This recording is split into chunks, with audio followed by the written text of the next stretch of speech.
Well, I think it's going to take me, instead of 2.5 hours to get home, I'm thinking it's going to take me almost 4. Tonight on Newsbeat, for some students, going home for the break is not as easy as planned. And pedestrian deaths have spiked in the last year. What does that mean for our pedestrian-heavy campus? All this and more. Newsbeat starts right now.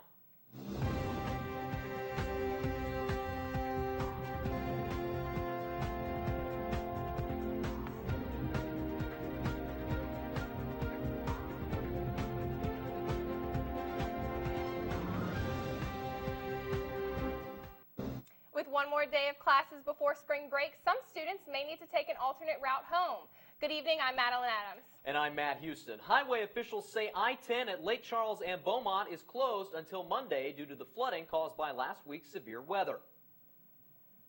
I-10 West is closed from Beaumont to Orange, Texas. The Texas Department of Transportation says I-10 will remain closed in both directions for the third day in a row and isn't expected to reopen until Monday.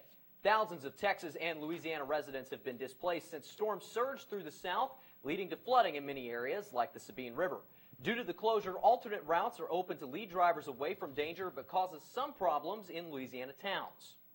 Basically, I'm from a really small town that's about 30 minutes south of Lake Charles, and so they are literally directing people from Texas through my hometown. So my parents work in Lake Charles on a daily basis, and it is taking them, instead of about 30 minutes to get home, it's taking them about 2 hours because of all of the traffic.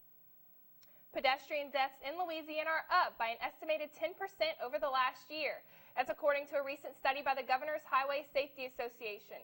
Tiger TV reporter Emily Dillon finds out how LSU student leaders are pushing for changes that will keep LSU students safe walking on and around campus. Last year, pedestrian deaths increased by an estimated 10% according to a study by the Governor's Highway Safety Association. Those increases have LSU student leaders working to make changes. And Move Happy Louisiana focuses on promoting cyclist and pedestrian deaths to the public, making them more aware of what's going on, but also making sure that we ensure a better community living standard so that we have more bike paths, we have more crosswalks. In 2014, Louisiana ranked 5th in the number of pedestrian deaths per capita. And many experts in the recent highway study say that distracted walkers could be to blame. Another thing that I'm also doing as well that I've been working on for a while is a safety assessment program for the university. The safety assessment program would be offered in our conversations I've had with administrators for freshmen to take before they enter the university. So it would be very similar to my student body, but they would essentially learn about the rules of the road. What are you supposed to do in Louisiana when you see someone in a crosswalk? What are you supposed to do even if they aren't in a crosswalk and you're in a vehicle? Are you supposed to stop for them? For Tiger TV, I'm Emily Dillon. Even though LSU is known for being a pedestrian campus, there are also a large amount of commuters. Many campus commuters feel the stress of traffic every time they drive to and from school, but Baton Rouge city leaders are considering an easier way to get people moving between LSU and downtown. Newsbeat reporter Gillen Breedy joins us now. Gillen, what exactly is this new update to the city streets? Well, guys, it's a tram. They're popular in large cities across the country, and in a few years, we may see the trend come to the streets leading into campus. Earlier this month, the Department of Transportation and Drainage announced its route for the new streetcar system, TramLink BR. Neatly ties together another option for transit between LSU and downtown.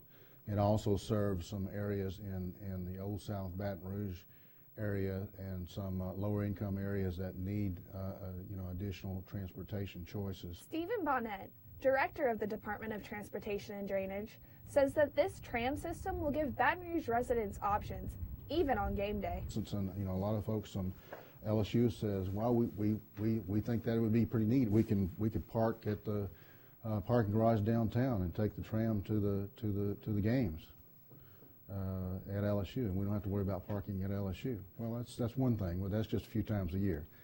TramLink BR would run downtown on St. Ferdinand Street, North Boulevard, and North 4th Street, as well as on Nicholson Drive, ending at South Stadium Drive. It'll tie into the campus transit on that end, and also all along the route, it'll also tie into the capillary transit system buses of the city of Baton Rouge. Baton Rouge received a federal grant specifically for transportation that will be used to fund the tram. For St. Patrick's Day, a few local bars and restaurants have some food and drink specials to celebrate. The Bulldog is offering $2 off microbrew pitchers starting at 9 p.m. BJ's Brew House by the Mall of Louisiana has $2 off appetizers, half off mini pizzas, and $1 off all draft and cocktails until 7 p.m. The new Irish pub, Mahoney's, located outside the north gates of campus, also has specials like free green beer all day until 10 p.m. and $10 for 3 pounds of crawfish. With May graduations quickly approaching, many universities have started announcing who they chose for keynote speakers. New Orleans native Harry Connick Jr. will speak at Loyola University. Tulane University chose Hoda Kotb for their commencement, and Tulane students are not happy. Students signed a petition to get rid of Kotb because they deserve much better. Kotb is known for her current anchor position on NBC's Today Show, but was a nightly news anchor at the CBS affiliate in New Orleans. The petition calls for 1,000 signatures and only has 240. Tulane has yet to comment. Coming up after the break, March Madness is in full swing, and I'll fill you in on what happened so far this afternoon. And LSU baseball will also begin SEC play this weekend. We'll see if the Tigers will be up for the challenge. Don't go anywhere. Newsbeat will be right back. Hello and welcome back to Newsbeat. I'm Amanda Luskin. So besides St. Patrick's Day, today is also the official start of the March Madness NCAA tournament. We had games going on all day, and some early scores include UConn defeating Colorado 74-64, Butler knocking off Texas Tech 71-61, Duke over UNC Washington 93-85, and Iowa State defeating Iona 94-81. And in the first afternoon, we already had our first upset. 12-seeded Yale defeated 6-seed Baylor 79-75. This is my first bracket loss of the tournament. I'm sure a big bracket buster for many out there. The round of 64 will be continuing this evening. Some more matchups, including North Carolina taking on FGCU, Indiana taking on Chattanooga, and the 4th seed SEC Championship Kentucky will be playing Stony Brook. Now, here are some games for Friday. They begin tomorrow at 12:15, and some notable matchups include Daytona and Syracuse, followed by Iowa and Temple in Brooklyn. Then in the evening, Holy Cross, who defeated Southern University yesterday, will be taking on #1 seed Oregon, followed by Notre Dame and Michigan, and Texas Tech versus Northern Illinois. I hope all your brackets make it through the weekend. LSU baseball was in action last night and defeated University of New Orleans 9-4. Heading into the 5th inning, the game was tied until designated hitter Jordan Romero drilled a 2-run single, and the Tigers never looked back. This single led the Tigers to a 9-4 victory over the Pirates. LSU used 10 pitchers throughout the evening, and sophomore Austin Bain ended up earning the win after coming into pitch in the 5th. The 6th-ranked Tigers now move on to 13-3 on the season. They will open up SEC play this weekend at the Bucs, and head coach Paul Maneri thinks they're ready for the challenge. Now, the series this weekend will begin against the Alabama Crimson Tide, and first pitch is scheduled for 7 o'clock. Now, as for LSUF Shreveport's baseball, things aren't looking as bright as they are here for the Tigers in Baton Rouge. At least 4 LSUS players were arrested for drug-related offenses. The 4 players involved are no longer members of the team.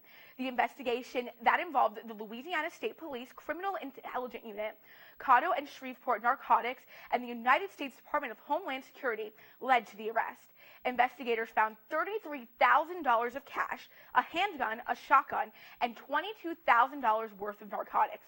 None of these things were obtained on the LSU campus. Now, that's all we got for sports. Back to you guys at the desk. Coming up after the break, leprechauns aren't the only ones showing off their green attire. Find out why some men are changing up their look to go green. This St. Paddy's Day, some men are taking the term going green quite literally. To help support the Never Forget Honor Flight, Wisconsin men are dyeing their facial hair green. The Never Forget Honor Flight is put on by the Wisconsin Broadcasters Association and flies veterans out to Washington, D.C. to visit the memorials built to honor their service. Top priority for the flight is given to World War II survivors, and none of the veterans have to pay. It's completely free. Well, that's all the time we have for tonight, but you can find these stories and more on tigertv.tv. And follow us on Facebook, Twitter, and Instagram at LSU Tiger TV. Don't forget to tune in to #OriginalCopy at 5:45. Thanks for watching.